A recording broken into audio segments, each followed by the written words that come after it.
Boa noite, irmãos. Graça e paz. Amém? Amém. Vamos abrir nossas Bíblias em Apocalipse, capítulo 3.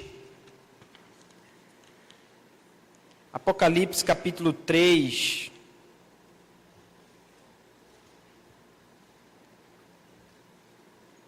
Chegamos na nossa quinta igreja. Igreja de Sardes, ou melhor, em Sardes, né? E nos próximos domingos a gente vê Filadélfia e Laodiceia. Amém? Diz assim a palavra do Senhor.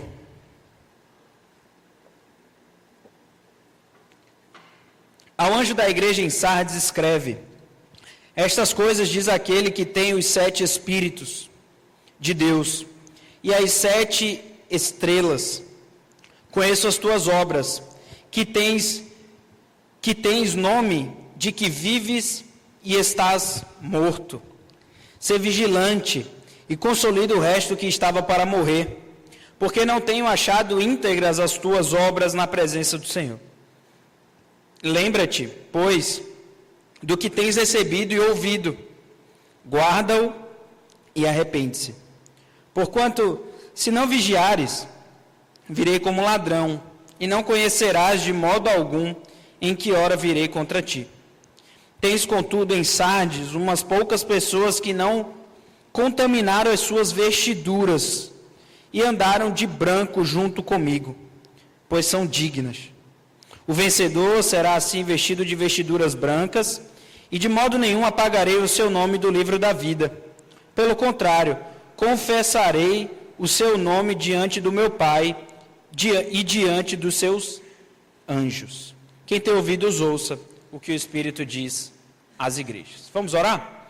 Pai de amor, colocamos nossas vidas diante de Ti, diante do texto que foi lido e agora será explicado e aplicado ao nosso coração. Que o Senhor fale conosco, para que possamos aprender mais de Ti, mas não somente aprender, mas crermos no Senhor e descansarmos no Senhor, a ponto de sermos transformados de dentro para fora. Que o Senhor fale conosco, a partir do texto, em nome de Jesus. Amém. Meus irmãos, quando mais novo, né, tipo assim da idade do Cauã, ou mais novo até, tinha uma brincadeira que nunca mais eu vi fazendo, né, que é a brincadeira do vivo ou morto. Os meninos brincam disso ainda, Deus? Sabe nem o que é isso, talvez, esses meninos, né? Sabe? Mas era uma brincadeira que se tinha, né, que alguém ficava brincando vivo, aí ficava em pé, e morto, ou sentava, ou se abaixava, ou deitava, dependente ali do que tinha combinado ali na brincadeira. Então, aquela brincadeira, era uma brincadeira que, inclusive, quando eu era menor, a gente fazia muito, né? Hoje eu não vejo muitas crianças brincando disso, né? Hoje eu vejo as crianças brincando mais de correr. Eu nunca vi, eu gosto de correr, né? Corre, corre, corre. Os meninos, antes de começar o culto, já estão tudo suado aqui, depois vão ficar tudo suado de novo, né? E ainda chega em casa pedindo para a mãe e para o pai para não tomar banho. Para que tomar banho? Estou limpinho. Estou errado, Edmilson? Tá não, né? Pois é. Essa brincadeira do vivo ou morto, ela é muito interessante, porque quando a gente fica adulto, a brincadeira continua, né? Só que de uma forma diferente, né? Tem dia que parece que eu estou morto, tem dia que parece que eu estou vivo, tem semana que eu morri mesmo, tem semana que parece que eu vivi mesmo. Falei, nossa, essa semana eu de fato vivi, né? Essa semana eu morri, né? Estamos chegando aí no final do mês, não sei por que o mercado começa a ficar mais vazio, né? As pessoas começam a diminuir as compras, e por aí parece que as pessoas começam o mês vivo e vão morrendo vagarosamente. O texto de hoje fala de uma igreja que estava viva, mas que estava morta. Parecia que estava viva, mas na verdade estava morta. E nós vamos ver o que é isso, e como é possível que nós pensemos que estejamos vivos, quando na verdade nós estamos mortos. Como que a gente reconhece se estamos vivos ou se estamos mortos? Se a gente fizer a brincadeira aqui de vivo ou morto, você vai ficar em pé ou você vai se abaixar? A igreja de Sardes é uma igreja muito interessante. Muito interessante, Porque diferente de outras, das 7 igrejas, 5 tem pontos positivos bem específicos. Essa igreja, o ponto positivo parece ser o ponto fraco, e o ponto fraco parece ser o ponto positivo. Ela é um pouco confusa. Mas o texto começa no verso 1 dizendo o seguinte: ao anjo da igreja em Sardes escreve, a revelação de João, que viu a Cristo, e ele manda essa carta ao pastor da igreja em Sardes. E ele diz o seguinte: estas coisas diz aquele que tem os 7 Espíritos de Deus e as 7 estrelas. Os textos sempre começam mostrando qual é o Cristo que se revela especificamente àquela igreja. E agora é o Cristo que tem 2 coisas. Primeiro, os Espíritos de Deus, e segundo, as 7 estrelas. Os Espíritos de Deus é uma menção a Zacarias, quando ele fala que o Espírito do Senhor ele é tão completo que ele se manifesta de 7 formas. Então é como se ele colocasse que o Espírito Santo são 7 Espíritos, como se fosse completo. Deus tem, ou Cristo tem em sua mão, o Espírito Santo de Deus. E mais para frente a gente vai ver como que isso faz sentido. Mas também é aquele que tem as igrejas em suas mãos. As estrelas são as igrejas, como nós vimos lá no capítulo 1. Então, o Cristo que se revela aqui é o que tem 2 coisas. Talvez na sua mão direita o Espírito Santo de Deus, e na sua mão esquerda a sua igreja. Mas olha que interessante, porque agora ele vai falar sobre a igreja de Sardes. E ele diz assim: eu conheço as tuas obras. Eu tenho informações, eu possuo informações sobre vocês, sobre o que vocês têm feito, como vocês têm vivido, como vocês têm se portado. Eu tenho informação sobre vocês. E quais são as informações? As informações, essa daí, ó. Que essa igreja tem nome, de que vives e de que estás morto. Como assim? Isso mesmo. Você tem a fama de que está viva, mas na verdade, você está morta. Você é reconhecida pelas pessoas do seu tempo, que vocês são uma igreja fervorosa, que vocês são uma igreja trabalhadora, que vocês são uma igreja atuante, uma igreja viva. Mas na verdade vocês são mortos. É ponto positivo ou é ponto negativo? Não sei. Diante disso, o apóstolo João traz 5 imperativos para essa igreja. Para que essa igreja tente identificar se ela está viva ou se ela está morta. Então ele começa o verso 3 dizendo... Pô, Vitor. Ela começa o verso 3 dizendo... Lembra. Então, como que a gente identifica? Primeira coisa, lembrando do que vocês receberam e de que vocês ouviram. Verso 3 não, Vitor, verso 2, desculpa. Eu pulei o verso. Isso que eu estava achando estranho. Primeira coisa é ser vigilante. Por que ser vigilante? A cidade de Sardes ficava em cima de uma montanha.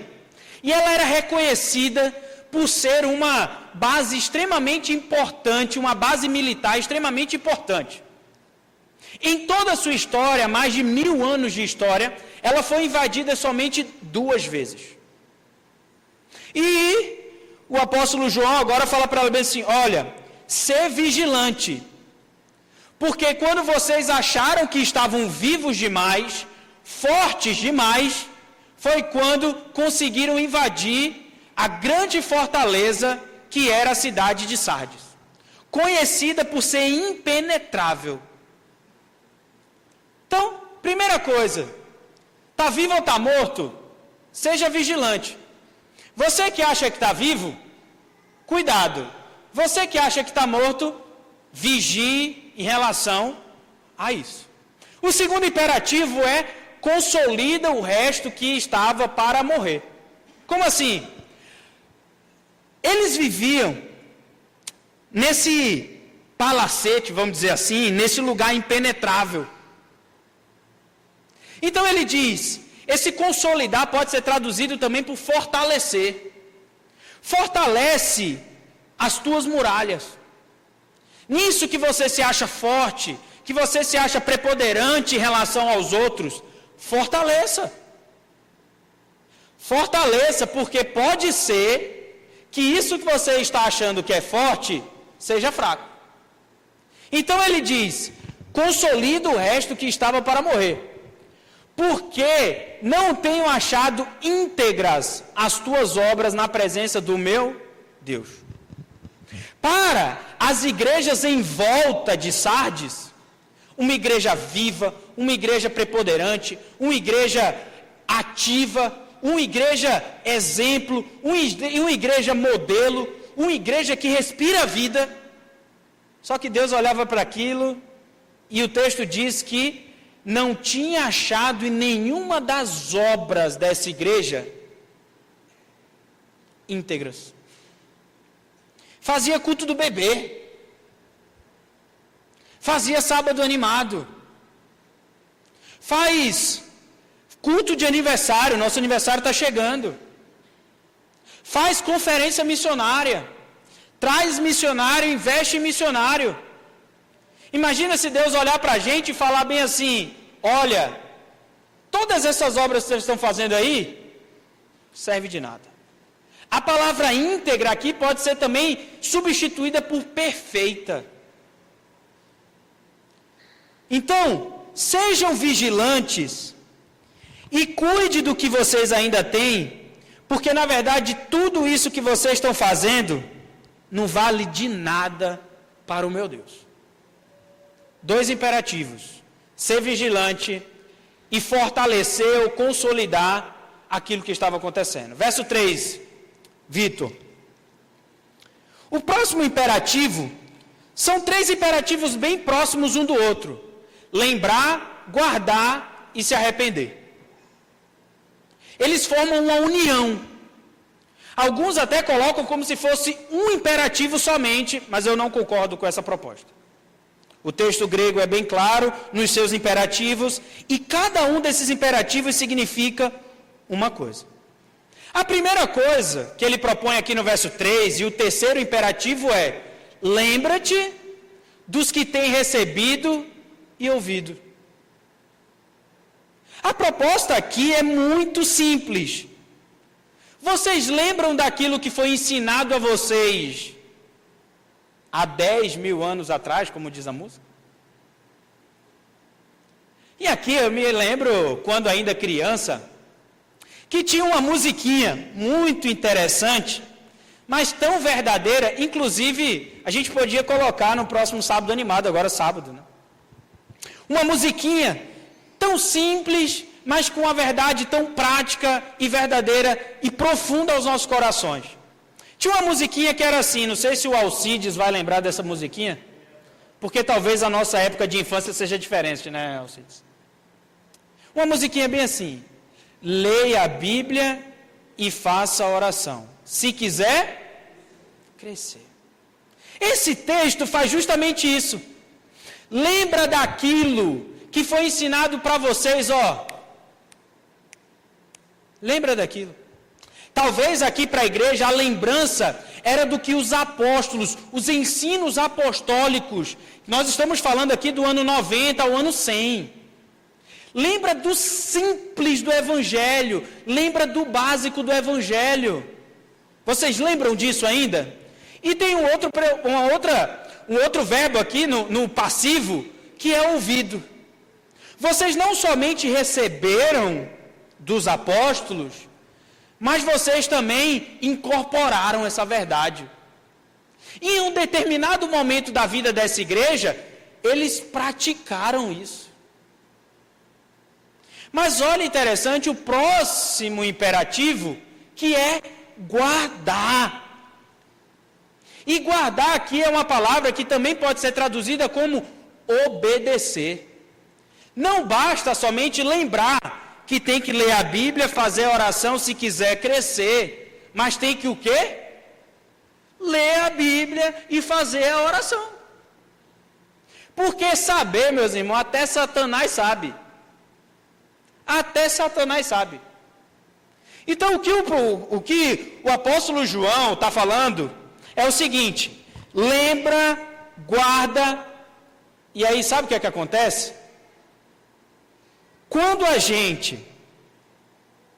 é vigilante, quando a gente fortalece o resto, quando a gente se lembra, quando a gente guarda, sabe qual é a conclusão que o apóstolo chega? Vocês não estão fazendo.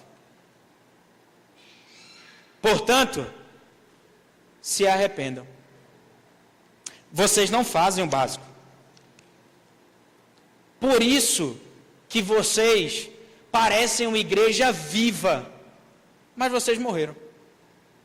Parece uma igreja atuante, mas são mortos. Parece uma igreja vívida, mas morreram.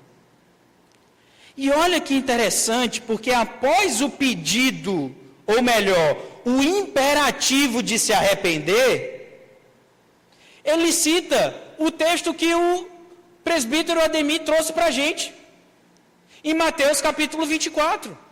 Olha o que ele diz: se arrependam, porquanto, se vocês não vigiarem, eu virei como ladrão, e não conhecerás de modo algum em que hora virei contra ti. Mateus capítulo 24 fala exatamente sobre isso, versículo 43 e 44, de que a volta de Cristo, nós falamos isso hoje de manhã também, será como um ladrão. Então o que o apóstolo João está falando é o seguinte: olha, vigia, fortalece, depois vocês precisam se lembrar, guardar e se arrepender. Porque se vocês não fizerem isso, cuidado, que a volta de Cristo está próxima. Ele virá como um ladrão. E o texto lá de Mateus 24 diz o seguinte, nós lemos aqui, de que se nós soubéssemos quando o ladrão viria, o que é que a gente faria? Se protegeria e esperaria o ladrão.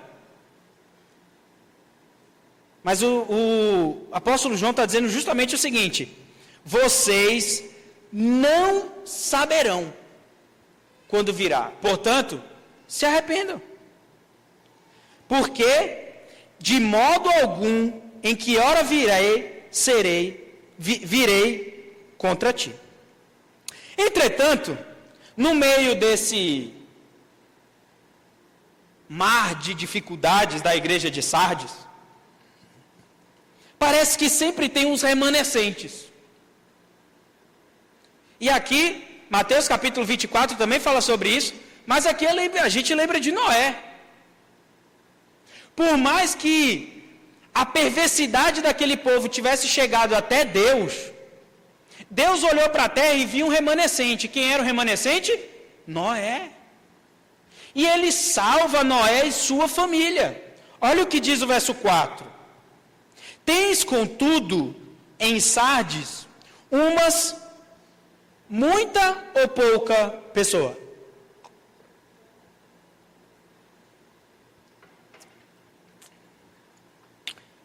Umas poucas pessoas, que não contaminaram as suas vestiduras, e andarão de branco junto comigo, pois são dignas. Como assim? Por que o apóstolo João traz referência a uma roupa branca? A cidade de Sardes, além de ser uma referência militar, ela era uma referência têxtil, muito famosa pela lã de Sardes. E eles produziam roupas e mais roupas. Um lugar aqui no Brasil que é conhecido por roupa, se eu estiver errado, alguém me corrige, é Goiânia, né? Goiânia é muito famoso pelas roupas, muito famosa. No Rio Grande do Sul também você tem algumas marcas brasileiras que também produzem bastante roupa para o Brasil todo. Essa era uma cidade que produzia roupa para toda a Ásia Menor. E eles dizem o seguinte: alguns de vocês não contaminaram a roupa de vocês. Como assim? Em meio a toda essa situação onde a gente pensa que a igreja de vocês está viva, mas está morta, parece que alguns de vocês não se venderam às associações têxtil. O que acontecia nessa cidade? Todo mundo, para poder galgar posições sociais e para poder galgar questões financeiras, se filiava às associações têxtil. E as associações têxteis adoravam os deuses pagãos. E era super comum ter culto no momento em que essas associações se reuniam aos seus deuses.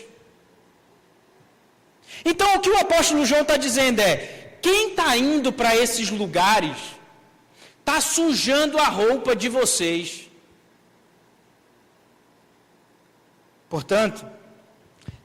Entretanto, tem algumas pessoas que resolveram não se sujar. Tem um outro verbo interessante nesse texto, nesse versículo 4, que é o verbo andar. Porque além de ela não se contaminar, são as pessoas que têm a permissão de andar com Deus. Olha o que diz o texto. Essas pessoas andarão de branco, junto comigo, pois são dignas. O que o apóstolo João está dizendo é muito simples. Ele fala bem assim, ó: quem quer andar de roupa suja, anda de roupa suja. Quem se vende, vai para lá. Quem negocia princípios bíblicos para poder ser aceito na sociedade, aos amigos, vai para lá. Mas comigo vai andar essas pessoas. Que pessoas? Olha como o versículo 4 começa: contudo, uma adversativa, um contraste. Vai andar comigo quem resolve se contrastar com a sociedade que nós vivemos. Quem resolve ser, talvez uma das coisas, eu me lembro da minha avó. A minha avó falava bem assim: meu filho, Deus chamou a gente para ser diferente.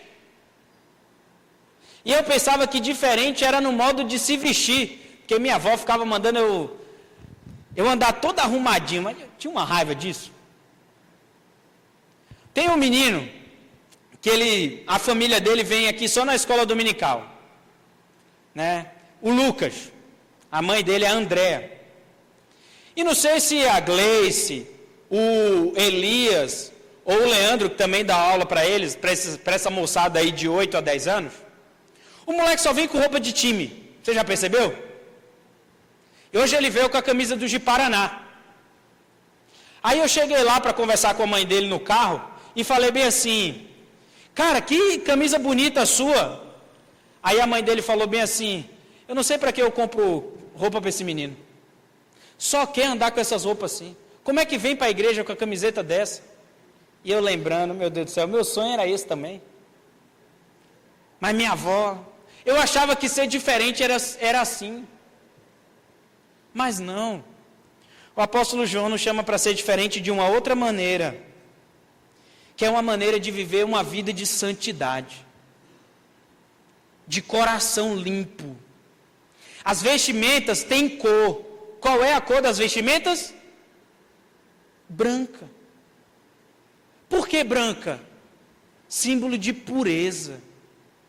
Pessoas de coração puro, pessoas de vida pura, essas pessoas são dignas de andar com o Senhor. Olha que interessante o verso 5, porque o verso 5 vai falar sobre o vencedor. E o vencedor está vestido de quê? De branco. Olha lá. O vencedor será assim vestido de vestiduras brancas. E acontece duas coisas com o vencedor muito interessantes. A primeira delas é que o vencedor, de modo nenhum, será apagado do livro da vida. Está escrito lá com o dedo de Deus. E Deus é um Deus que não se arrepende, que não muda de ideia. E o nome dele vai estar lá, escrito no livro da vida. E a segunda coisa que vai acontecer com eles é confessar que Cristo irá confessar o seu nome diante do Pai e diante dos anjos. Vitor, estou de olho em você, eu vi que você não estava prestando atenção. Abre aí Mateus capítulo 10, versículo 32 e 33. E aqui tem um link, uma ponte muito interessante para o que é colocado aqui em Mateus capítulo 10.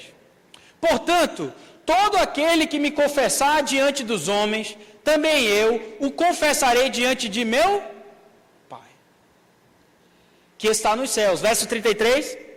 Mas aquele que me negar diante dos homens, também eu negarei diante de meu Pai, que está nos céus. O apóstolo João faz um jogo. O jogo qual que é?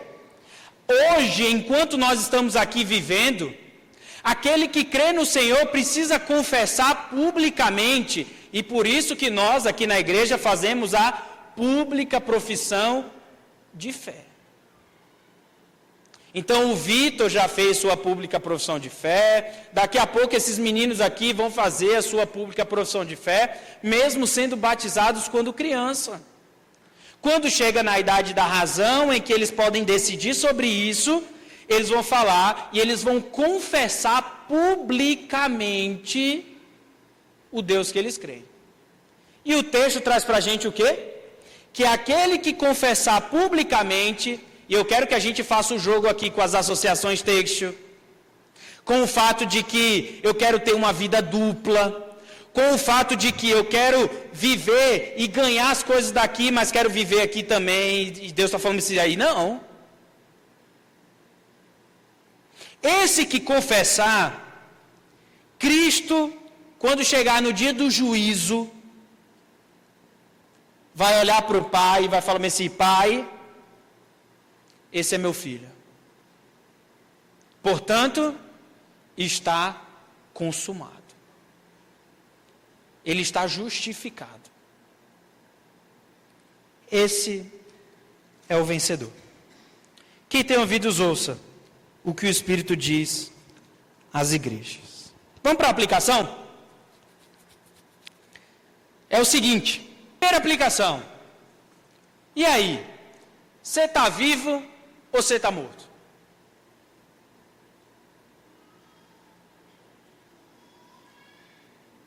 Responde aí para você no seu coração. Espiritualmente, tu está vivo ou tu está morto? Como anda esse coraçãozinho aí em relação às coisas de Deus?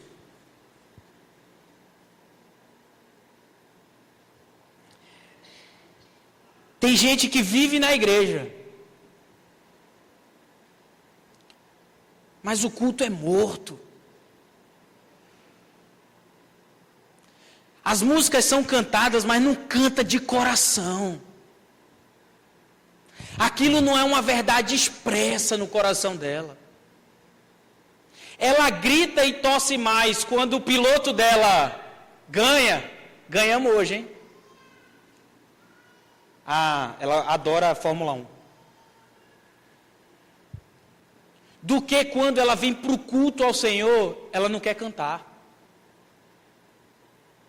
Ela celebra quando aumenta o peso na academia, ou quando ganha um campeonato, ou quando acorda às 5 horas da manhã para correr.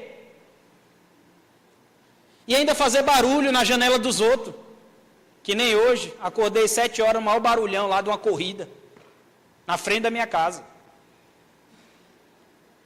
Mas quando fala para acordar 6, 7 horas da manhã, para orar, ler a Bíblia e ter uma vida com Deus, cadê? Conheço gente que paga não sei quantos mil para poder ir assistir um show em São Paulo, em Curitiba, no Rio de Janeiro, mas não dá R$1 para a missão. Tem evento para as crianças, não quer pagar a taxa. A taxa do retiro é cara. Quanto foi a taxa do retiro? R$60 para o cara comer de sábado a terça-feira. É caro.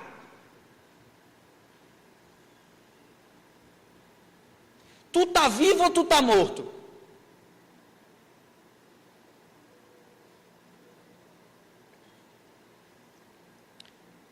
Se tu tá vivo, qual é o imperativo para você? Seja vigilante, fortaleça, porque para cair só basta o quê? Tá em pé. Vacila não. Agora, se tu tá morto, ou tu acha que tu tá mais ou menos assim, se tu tá naquela de tem dia que eu acho que eu tô morto, tem dia que eu acho que eu tô vivo, tu tá vivo, morto, vivo, morto, vivo, vivo, morto, morto. Eu quero trazer, essa é a segunda aplicação. Como que nós vivemos no Espírito? Como que nossa alma se vivifica no Espírito? Como? 5 ações que nós temos que fazer. 5 ações. Primeira delas, ouvir a pregação da palavra, leitura bíblica e ruminação da palavra. Você sabe o que é ruminação? Alguém aqui não sabe o que é ruminação? Você sabe, Cauã, o que é ruminação? A sua mãe explica. Você coloca lá no papel o que é rumificação, tem aí no papelzinho, você escrever. Veja só, tem gente que lê a Bíblia uma vez na vida ou está na morte. Tem gente que acha que um post do Instagram com versículo, ele leu a Bíblia. Só que perceba, não é só ler a Bíblia.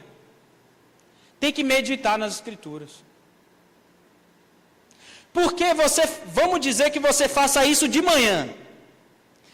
Se chegar de noite e eu perguntar para ti qual foi o texto que tu meditou, tu lembra? Se tu lembrar, provavelmente tu meditou. Porque tem uns camaradas que é bom de decorar as coisas, né?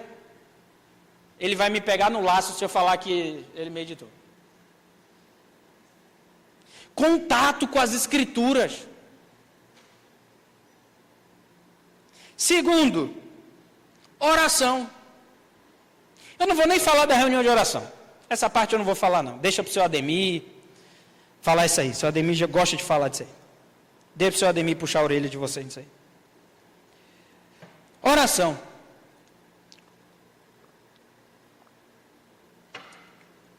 O tal do muçulmano tocou o sinal, ele pode estar fazendo o que for, o cara para orar. 5 vezes ao dia.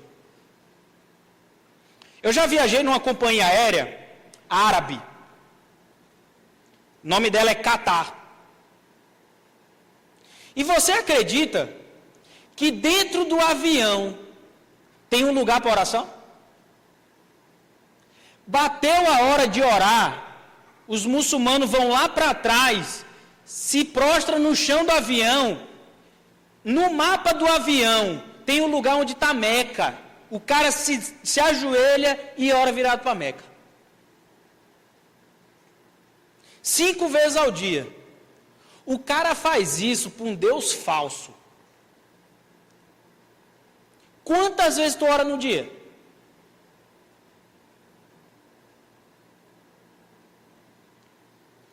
Terceiro, o que é que vivifica o nosso espírito? Ceia do Senhor. O crente que acha que o culto de ceia, o momento de ceia, é um momento qualquer, cuidado que provavelmente está morto. A ceia do Senhor relembra o sacrifício de Cristo por nós na cruz. Relembra que por mais difícil que esteja a nossa vida, teve alguém que venceu. Vivifica a nossa alma. Dá esperança, força. Porque amanhã é dia 21 e o final do mês está chegando. E o boleto se tem alguém que não falha, é Deus e o boleto. A gente cantou aqui, né? Deus nunca falhará. É verdade, mas o boleto também, esse não erra. Quarto, batismo. Quando uma pessoa é batizada, a alma do crente é vivificada. Por quê? Porque o crente ama ver a ação do Espírito Santo do Senhor na vida de outra pessoa.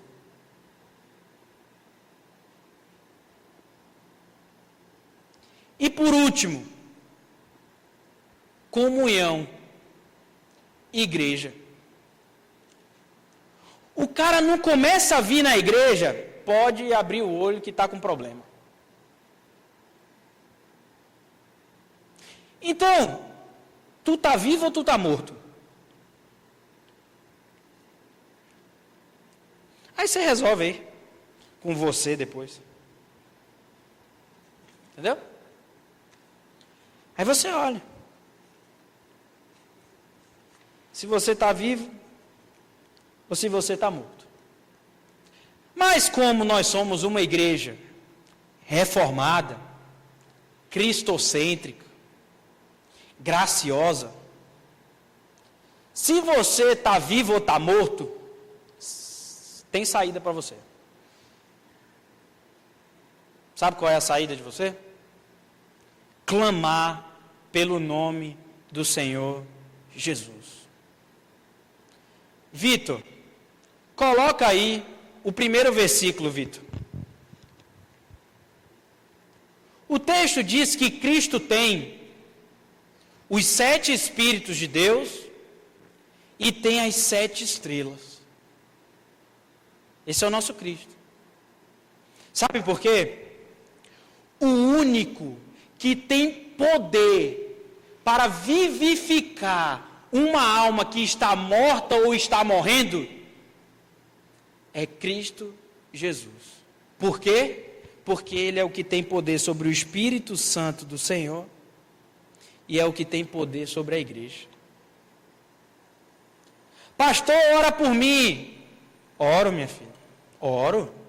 Inclusive eu oro em nome de Jesus.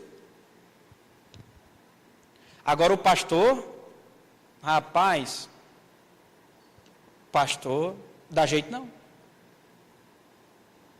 Pastor não dá jeito não. Esses dias eu fui na casa de uma pessoa, e aí um amigo mais próximo, e eu fui contando um pouco da minha vida para ele.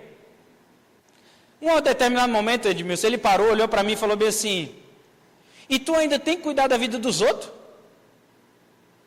Aí eu falei assim: graças a Deus eu não cuido da vida dos outros. Eu não tenho poder para isso. A gente ajuda, a gente está aqui para servi-los, a gente está aqui para cooperar, a gente está aqui para abrir os olhos dos irmãos. Mas o único que tem poder para vivificar essa alma que está para morrer ou já está morta, é somente o nosso Senhor e Salvador, Jesus Cristo. E é simples saber. Você tem desejo pela palavra do Senhor? Você tem desejo de orar?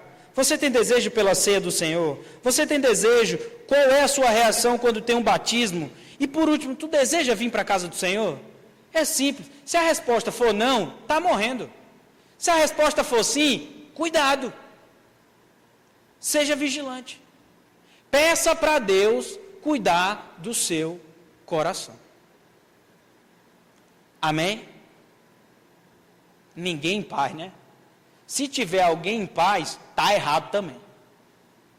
Porque a proposta hoje é sair todo mundo aqui tribulado mesmo.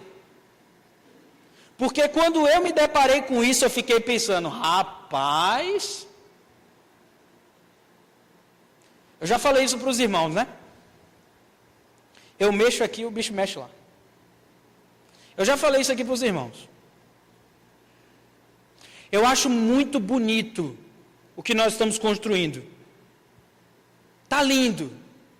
Nós estamos caminhando, graças a Deus. Ontem a gente teve um culto do bebê. Tivemos aqui os bebês que convivem conosco. Lindo. Mas a minha pergunta sempre é: qual a motivação disso?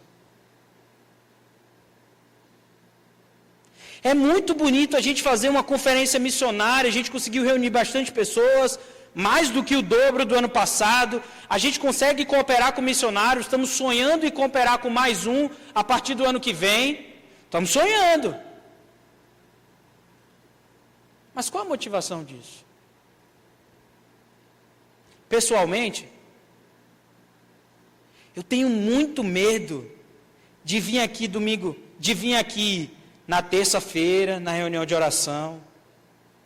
Eu tenho muito medo de vir aqui na quinta-feira no estudo bíblico, e a gente começou Timóteo agora. Eu tenho muito medo de vir aqui, como hoje de manhã, trazer uma palavra encorajadora para o nosso coração, em Romanos capítulo 8. Uma palavra de paciência, de espera, que a glória do Senhor vai chegar.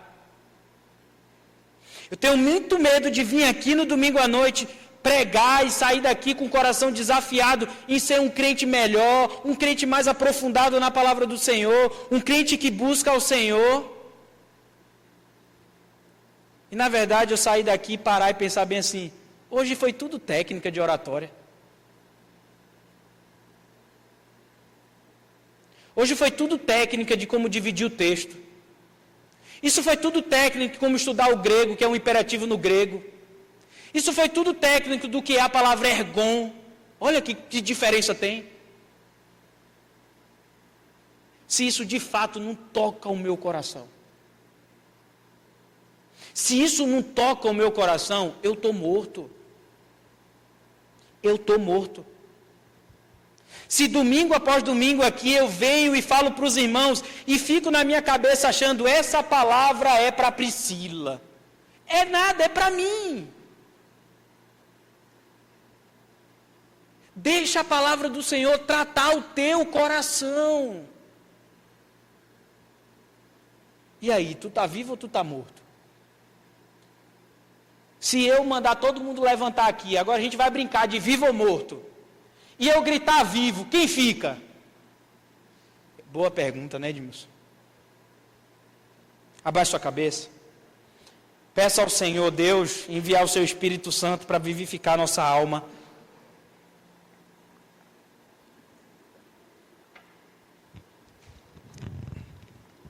Pai de amor,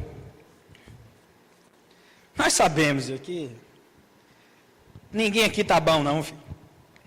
Ninguém aqui está bom não. Ninguém está vivo não. Está todo mundo aqui morrendo mesmo. E a gente vem diante do Senhor pedir para o Senhor vivificar nossa alma, porque a tendência do nosso coração, a natureza do nosso coração é não querer ler a Bíblia, é não querer orar, é não querer vir à igreja, é não querer tomar a ceia do Senhor, é não querer se alegrar com o batismo. Essa é a tendência do nosso coração. Nosso coração caído, quebrado.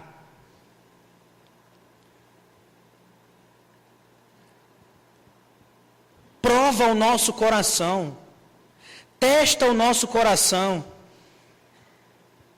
Qual é a motivação de tudo que fazemos?